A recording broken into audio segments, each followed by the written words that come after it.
Imagine you're knee deep in a retaliation wave, the timer ticking like a bomb, enemies pouring from every shadow, and one focused burst from your AR drops not just your target, but 2 more in the splash because you marked them first. Chaos erupts, but you're the one laughing. Multi-kills rack up bonus time, and now suddenly that nightmare feels like a quick mop-up. That's the Retaliation Rockstar build I'm talking about. Not some striker clone, but a tactical beast designed to ramp up as you chain eliminations, up to 3 at a time. This is my go-to for Retaliation because this mode is all about surviving the frenzy and clearing fast before the clock owns you. And this setup turns the tables with damage spillover and invulnerability windows that let you pounce from cover like a predator. In this short build guide, I'm going to give you everything you need to put together my go-to build for Retaliation. Lock and load, let's do this. Accept the division! This is a war you can't win!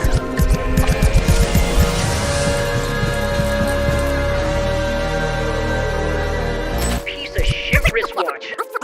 Freak out, yo!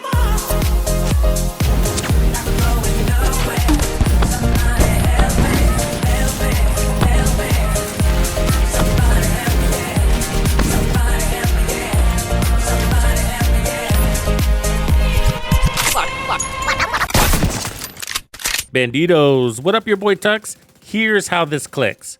You crit on 3 targets to mark them, then focus fire into 1. The other 2 eat 112% of that damage passively, so your focus shot ripples out like a shockwave, turning a single push into a triple threat. When one enemy drops, anyone within 20 meters gets hit with Unnerve, an amplified damage mark that stacks up to 5 times for up to 75% extra amplified damage on that poor soul. So you crit mark 2 more, zero in on the guy drowning in stacks, and watch the slaughter unfold. Multi-kills from those feed bonus time to the Retaliation timer, keeping the clock your friend instead of a noose. Modifiers give you those sweet invulnerability bursts, so you play smart from cover until the moment's right, then run and gun without a scratch. Kill squads, they don't even get a vote. Your damage boost and chain reactions leave them in the dust, making this versatile enough for solo heroic clears or group legendary strongholds. But it's pure magic and Retaliation's timed madness,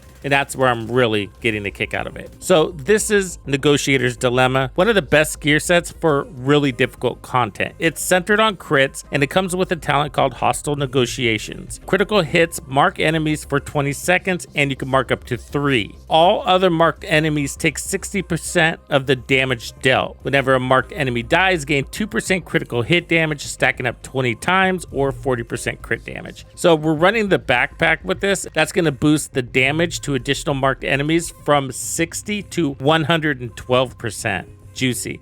So basically your goal is to put crits everywhere, focusing on crit chance first until you reach the cap, put everything else into crit damage. So make sure you got 60% crit chance. Put as much weapon damage as you can on the build. Because of our invulnerability, armor isn't going to do anything for you here. For the chest piece, I'm running Palisades for 10% armor on kill. It's got an armor core. I'd actually run this red if I could. And then I have crits. For the talent, I'm running Glass Cannon. That's more amplified damage. This is going nicely with the weapon, but also with Negotiators. Because remember, whatever damage you're dealing gets spread to the other marked targets. So this is one of those cases where Glass Cannon really feels worth it. Plus, again, we're invulnerable, so the glassy part comes and goes. So we're getting 10% armor on kill from that, and we're also getting 10% armor on kill from Gunner, as well as ammo. The 20% armor on kill still kicks in even when you're invulnerable. So if you kick in your invulnerability and you don't have any armor, you can get all of your armor back as you're out there slaying. For the gloves, I went with Overdogs for more amplified damage to tier 3 targets, which is your basics like rushers, assaults, throwers, and snipers, as well as any other skill or proxy like a turret. What's cool about the gloves is that when you mark 3 targets and then focus on the target that's in the tier 3 category, the other 2 targets are going to get that amplified damage even though they're not in tier 3. Now I'm running the Strega. It's not the strongest rifle we have out there, but it's got a really nice synergy for what we're doing here. And the talent's called Unnerve. So killing an enemy will apply a mark on every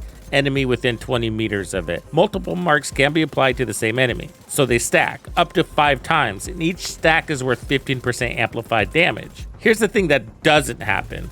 So when you have 3 targets marked and you're focus firing on one, and if they all die at the same time, those additional marked targets, the other 2 dudes, they're not going to put out Unnerve stacks. It's only coming from the guy that you're actually shooting. Instead of all of the targets around getting 3 marks, all the targets around are going to get 1 mark if all 3 dudes go down at the same time. It'd be super OP if that did happen. It doesn't, but it's still a really good weapon. So Divide and Conquer is giving this a rate of fire boost as well as a weapon damage boost, and that rate of fire makes the Strega feel really good. For the active modifier, Zealot is really important. Make sure you level this up. I have a whole guide on it. This gives us our windows of invulnerability and makes Glass Cannon feel really comfortable. And then I'm running Keep Out, Stepping Stone, and Rupert's Tear. I'm running the shield. It's in case of emergencies. Smart Cover is also good, but do not rely on the shield.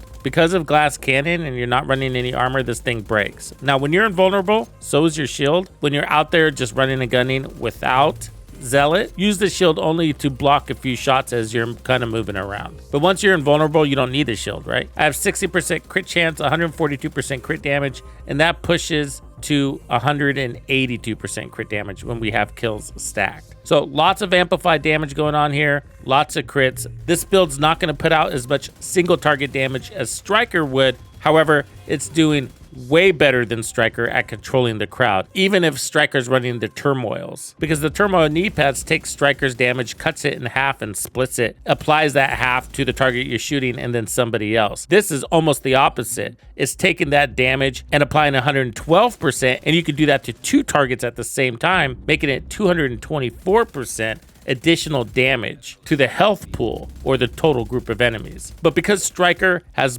better burst damage, you play the builds a little bit differently. With this one, my goal is to make sure that I always have 3 dudes marked. And it's really cool to be able to mark a guy, especially during my invulnerability state, and then turn my back to him and then go attack a couple of more guys, knowing that guy's just gonna die in a few seconds. It's also really cool at pulling difficult targets who are hiding in cover, maybe on a balcony or something like that. All you need to do is mark that guy and then focus on somebody else. I did run this for solo legendary. It does work pretty darn good too, but you still have to play smart. This is a tactical build more than it is brute force. See you at the rendezvous. Thank you for hanging out with me. I'm Tuxedo Bandido, and if you found this video helpful, be sure to hit the like, subscribe, and turn on your notifications so you don't miss out on the good stuff I have coming for you. And if you like content like this, be sure to check out the video I have recommended for you right here. If you have anything you would like me to cover, be sure to let me know in the comments below. And thank you to all the channel members and donors who make things possible. Tux Nation wouldn't be the same without you.